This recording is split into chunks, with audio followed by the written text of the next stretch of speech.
I've read a story about you as well, and in some research that you've done and some results that you found, but weren't able to publish some of those results and got turned down an awful lot. Can you kind of explain that Yeah, story? well, under Dr. Good, I spent 5 years going through the records of Dr. Kelly. It started as a student project after my second year of medical school.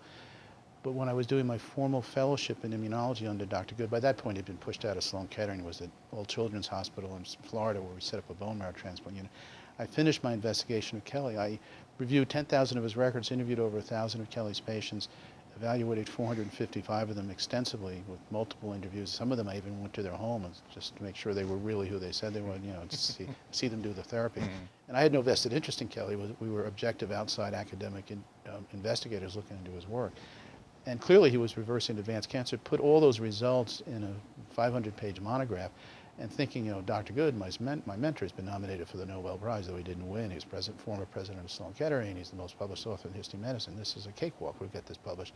And for the benefit of mankind, not for my ego, because we were showing that this eccentric researcher, Kelly, a dentist by training, was really reversing advanced cancer with nutrition. Couldn't get it published.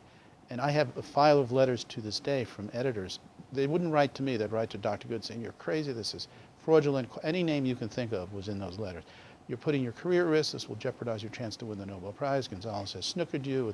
Even though we had patients, we were following some of Kelly's patients in our immunology clinic.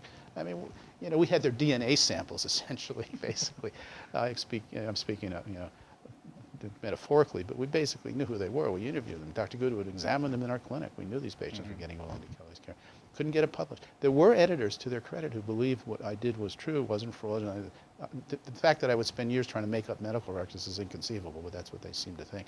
There were people who took it seriously and believed Kelly was reversing advanced cancer with nutrition, but their opinion to me, which they didn't write down, but would tell me personally, was that it was so controversial that should they publish this being 1986, 1987, it would cause such controversy and bring on the wrath of the AMA and the NCI and the academic medical community and the American Cancer Society. Their careers would be over.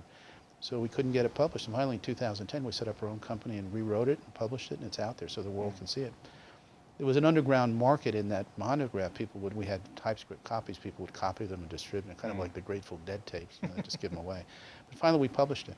So people can read it. They can hate it or like it, but there it is. This is a 5-year research study.